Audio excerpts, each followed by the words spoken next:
First contact with the Leviathan. The research vessel Celestial Harmony drifted silently through the asteroid field at the edge of the Orion Spur, its adaptive hull absorbing ambient radiation as it moved. Chief Researcher Vexlor stood on the observation deck, his four eyes fixed on the massive silhouette emerging from behind a spinning asteroid. "Magnificent," he whispered, his bioluminescent skin pulsing with excitement. "The human warship is intact." The vessel hung suspended in the void, a dark behemoth against the backdrop of distant stars. Its angular hull was pockmarked with impact craters, and a jagged tear ran along its starboard section, exposing internal structures to the vacuum of space.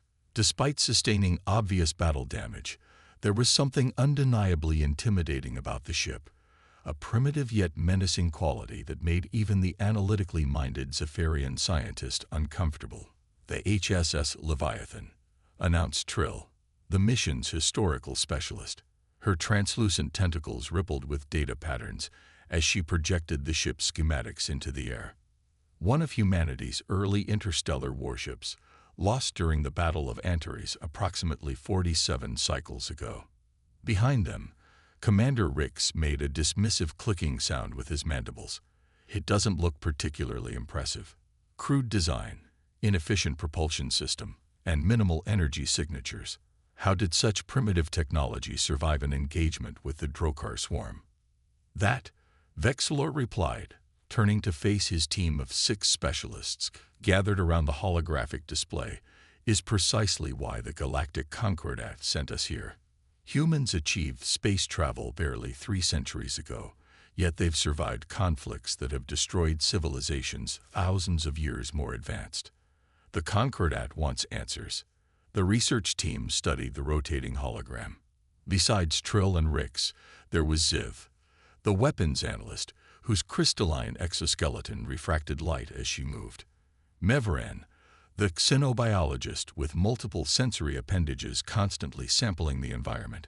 Kalera, the systems expert whose cybernetic implants hummed softly. And Dren, the engineering specialist whose segmented body housed dozens of specialized tools. "No life signs detected," Kalera reported, her implants glowing softly. "The ship appears completely abandoned, as intelligence suggested." "What happened to the crew?" Dren asked, extending a manipulator to zoom in on the damaged section. Vexlor's skin darkened slightly. According to human archives, the Leviathan engaged a Drokar scouting force with 3 times its firepower. Both the human ship and all Drokar vessels were lost. No survivors were ever recovered. The Celestial Harmony maneuvered alongside the human warship, its docking mechanisms extending toward what appeared to be an airlock on the Leviathan's hull.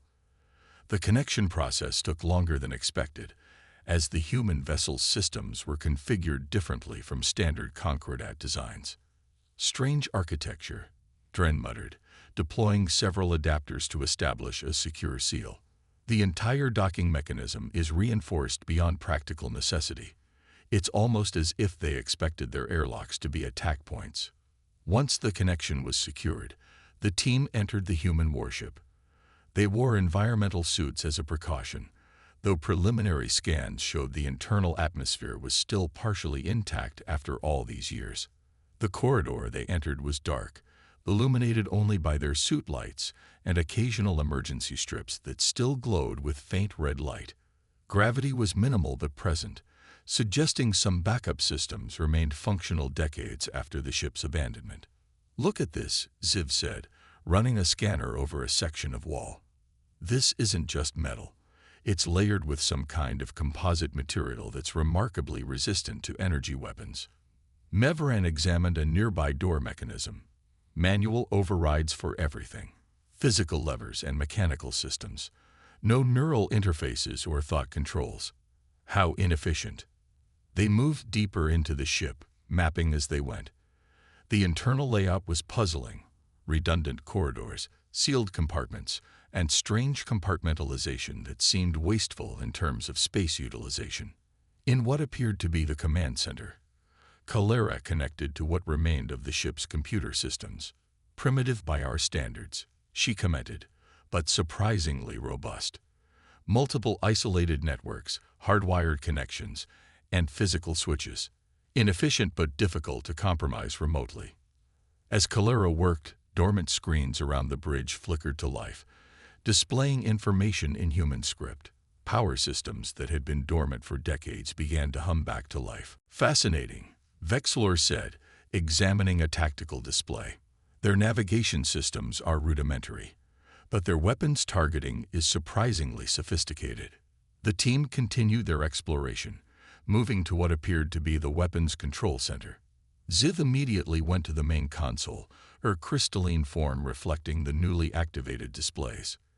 These weapon systems are unexpected, she admitted, genuine surprise in her voice. The technology is basic, yes, but the application is. She paused, searching for the right word. Ingenious. This ship could deliver devastating damage despite its technological limitations. Look at these mass drivers. They are designed to function even during complete power failure. They discovered the medical bay next, where Mevrin found equipment that looked more like tools of torture than healing. These are designed for trauma care under combat conditions, Mevrin explained, pointing to various devices. Look at these restraints. They are meant to hold a patient down during procedures without anesthesia. Why would they need that? Dren asked, manipulators hovering over a particularly brutal-looking apparatus. Because humans can continue fighting even with injuries that would incapacitate most species, Mevran replied. They don't surrender to physical damage easily. Meanwhile, Calera had been quiet, interfacing with the ship's computer systems. I've managed to access some basic functions, she announced.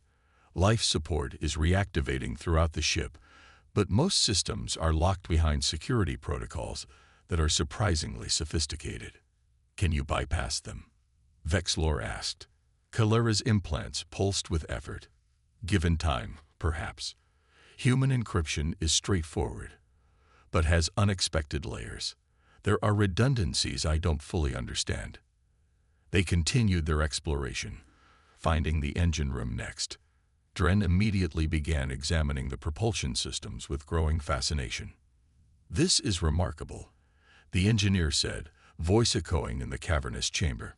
Their FTL drive is crude compared to ours, but look at the shielding around the reactor core. It could withstand multiple direct hits and keep functioning. And these manual controls. The humans could pilot the ship even if all electronic systems failed. As they explored, none of them noticed the subtle changes happening around them. Emergency lights grew brighter, dormant screens flickered to life in empty corridors, and behind them, security doors quietly closed and locked. Vexlor led the team back to the bridge to consolidate their findings. It was smaller than expected, with individual stations for different ship functions. Everything was designed to be operated by hand. Physical buttons, levers, and view screens. No neural interfaces or thought control systems. They controlled everything manually, Dren noted, examining a navigation console. No AI integration. Inefficient, Rix commented. Or perhaps intentional, Trill countered. A system that can't be hacked telepathically or electronically. Vexlor settled into what appeared to be the captain's chair, his slender frame dwarfed by the seat designed for a human body. Let's see if we can access the ship's logs. I want to know what happened here. Calera connected to the main console, her cybernetic implants interfacing with the human technology. After several minutes of work, the main view screen flickered to life. A human face appeared, a captain with deep lines etched into weather-worn skin, eyes tired but determined. The alien researchers fell silent as the recording began to play.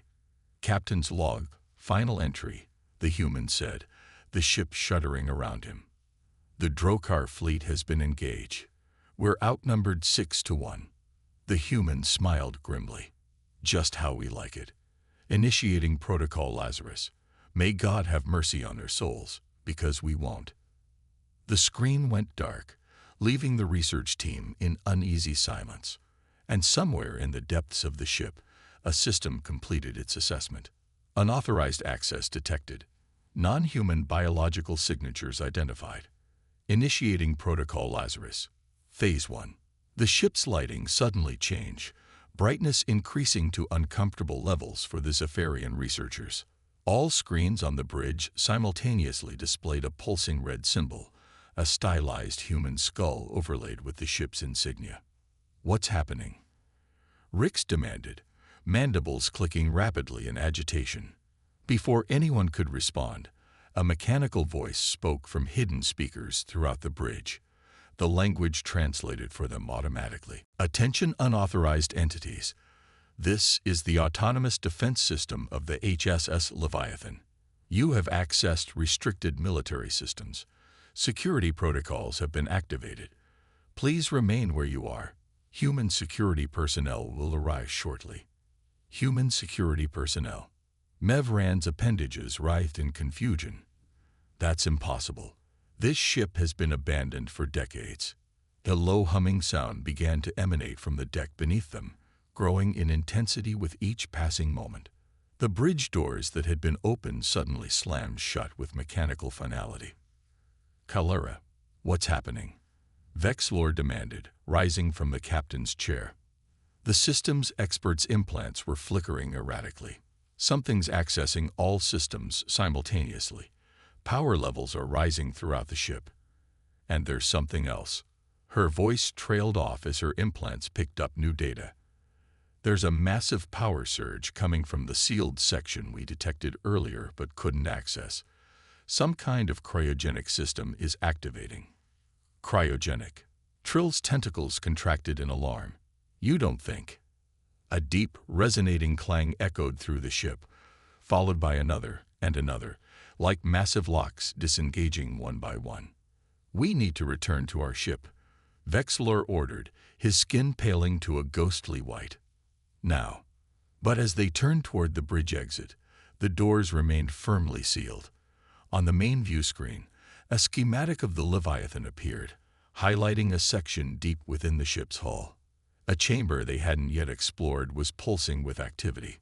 "Cryogenic revival sequence initiated," the mechanical voice announced. "Stand by for senior officer intervention." The alien researchers watched in growing horror as life signs began to appear on their scanners, dozens of them coming from the previously sealed section. After 47 years in the void, the crew of the HSS Leviathan was awakening, and they were about to discover intruders on their ship. The awakening. "We have to get out of here," Commander Rix hissed, mandibles clacking in agitation as he tried to force the bridge doors open. "This mission has become compromised." Vexlor's four eyes darted between the sealed exit and the pulsing life signs appearing on their scanners. "Kalura, can you override the security lockdown?" The system's expert's cybernetic implants flashed erratically. "I'm trying, but the ship's defense protocols are more sophisticated than they should be. It's like the system is adapting to my attempts."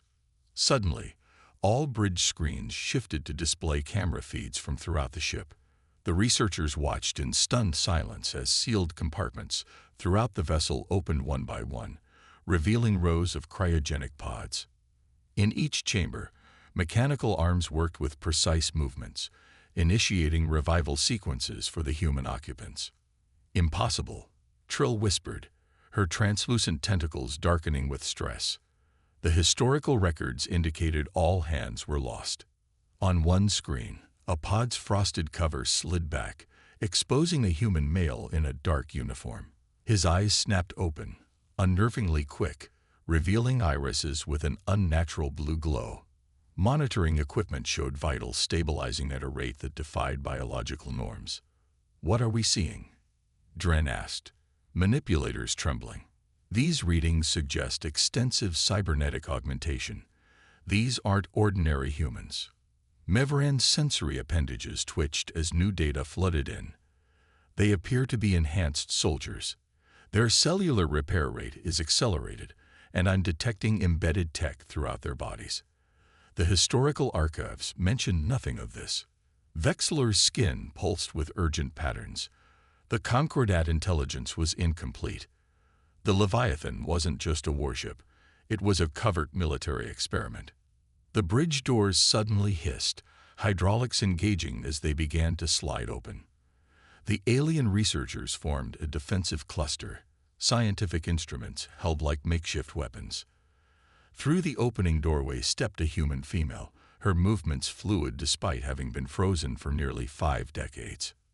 She wore a black uniform with silver insignia, designating a high rank. Like the soldier they'd observed on the screen, her eyes held the same unnatural blue glow. Her right arm appeared normal, but the left was clearly mechanical, a sophisticated prosthetic that hummed softly as she moved. Behind her stood 2 more humans, male, similarly augmented and carrying what were unmistakably weapons. "I am Commander Alexis Reeves of the Earth Alliance Special Forces," the woman announced, her voice surprisingly melodic despite its authority. "You are trespassing on a restricted military vessel." Vexlor stepped forward, skin shifting to peaceful hues. "I am Chief Researcher Vexlor of the Galactic Concordat Science Division. We are conducting an authorized archaeological study of abandoned vessels in this sector." Commander Reeves' expression remained impassive. "This vessel is not abandoned. It is in tactical hibernation." Her augmented eyes scanned each alien researcher with methodical precision. "Your Concordat declared this ship lost with all hands. That narrative served our purposes." "What purposes?" Trill asked, unable to contain her historian's curiosity despite the danger. A thin smile appeared on the commander's face. "Observation, intelligence gathering, strategic positioning." She gestured casually around her. "For 47 years, we've been listening, learning, and waiting. Your civilizations thought us defeated, but we were simply patient." Rix moved forward aggressively. "This is an act of war against the Concordat. Deploying covert military assets in neutral space violates 17 different treaties." The commander's artificial arm moved in a blur, and suddenly Rix found himself lifted by the throat, feet dangling above the deck. "You misunderstand the situation," Reeves said calmly. "We weren't at war with your Concordat. Our target was always the Drokar swarm. You were simply irrelevant to our objectives." She released Rix, who collapsed to the floor, mandibles clicking in distress. "The Drokar?" Vexlor asked, helping Rix to his feet. "They were contained 2 decades ago." "Yes." Commander Reeves nodded. "After their mysterious defeat at Proxima Centauri. After their queenships were simultaneously destroyed across 3 sectors. After their command structure inexplicably collapsed." Her unnatural eyes fixed on Vexlor. "Curious coincidences, wouldn't you say?" The implications hung heavy in the recycled air of the bridge. The Zephyrian researchers exchanged glances as understanding dawned. "You're saying humans were responsible for the Drokar defeat?" Kalera asked, her implants dimming in shock. "That's not possible. The Concordat's most advanced battle fleets couldn't penetrate their defenses. Humanity didn't have the technology." Commander Reeves made a gesture to one of her soldiers, who activated a console. The main view screen showed footage of the Leviathan in battle against chitinous, insectoid ships, the Drokar. But the human vessel fought in ways that defied conventional tactics, absorbing devastating hits while delivering precisely targeted counterattacks.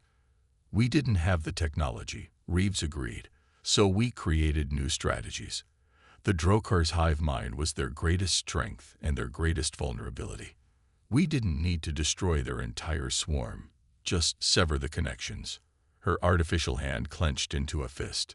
"The Leviathan and 12 sister ships sacrificed themselves to deliver specialized viral payloads into the queenships. But your crew survived," Ziv observed, her crystalline form reflecting the bridge lights. "In cryogenic suspension." "Some of us," the commander acknowledged, a flicker of something like grief crossing her features. "The mission was always one way. The cryogenic systems were a contingency, a way to preserve intelligence assets if the operation succeeded."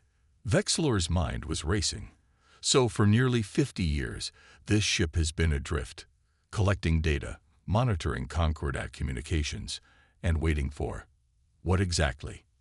Commander Reeves studied him for a moment before responding. "Phase 2. As if on cue, The ship trembled around them. Lights flickered momentarily as power redirected to previously dormant systems. "What's happening?" Dren demanded, manipulators extending to steady himself against a console. One of the human soldiers checked a wrist display. "Engine initialization complete, Commander. All systems green." "The other vessels report ready status." "Other vessels?" Vexlor echoed, skin paling. Commander Reeves' smile returned. "Did you really think the Leviathan was the only ship we lost in this sector?" The main view screen changed to an external view. In the distance, what had appeared to be inert debris within the asteroid field was coming to life. 11 more human warships, their running lights activating as they oriented themselves in formation. The Drokar were just the vanguard, Reeves explained, watching the aliens' reactions carefully. Their queens received their instructions from somewhere deeper in the galactic rim. "We've spent decades analyzing their communication patterns, tracing them back to their source."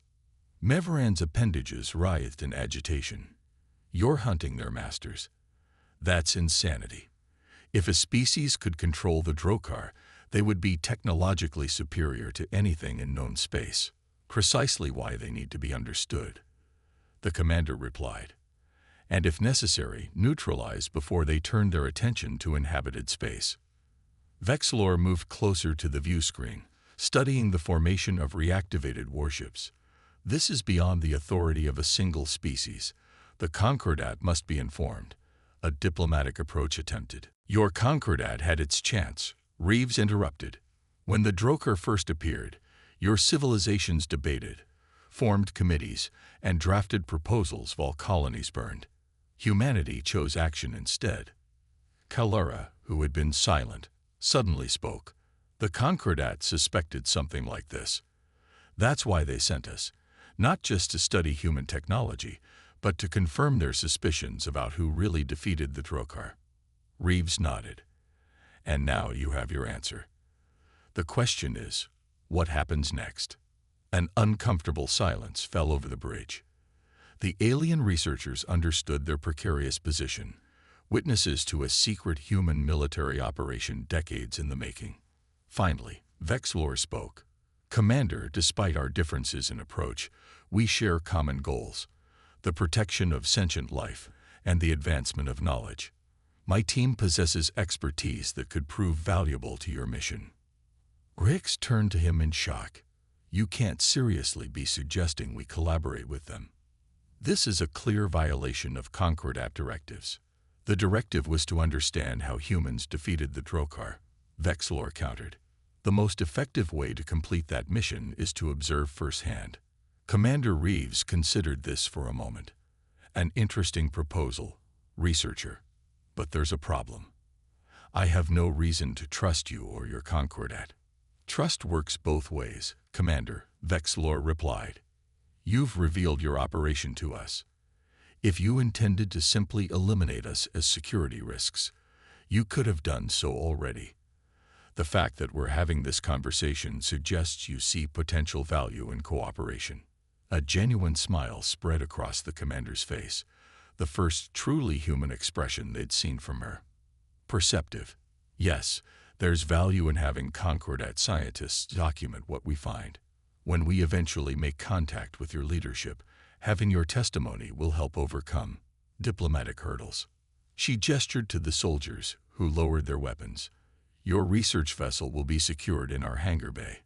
You may communicate with your authorities once we've cleared the asteroid field, but only through channels we provide." Vexlor's skin shifted to acceptance patterns. "Understood, Commander."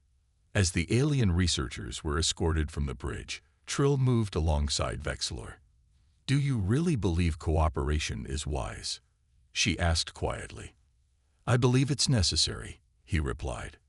"These humans defeated the Drokar when the combined might of the Concordat could not. They did it with inferior technology and sacrificed themselves in the process." His 4 eyes blinked in sequence. "If they're right about a greater threat beyond known space, I want humanity on our side when we face it." From the bridge, Commander Reeves watched the researchers leave. One of her officers approached.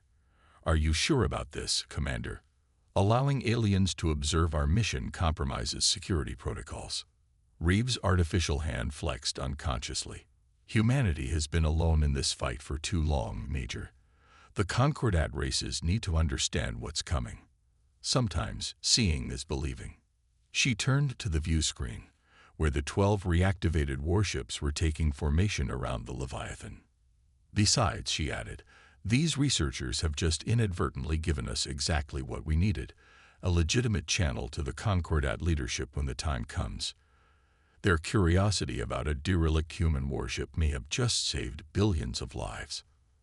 On the screen, the small fleet of once-abandoned human vessels aligned themselves toward the galactic rim, engines flaring to life after decades of dormancy. The hunt was on, and this time, humanity wouldn't face the darkness alone. In the science vessel, now secured in the Leviathan's hangar bay, Vexilor composed his preliminary report to the Concordat Council. After careful consideration, he wrote simply, "We have investigated a human warship. What we found will change everything."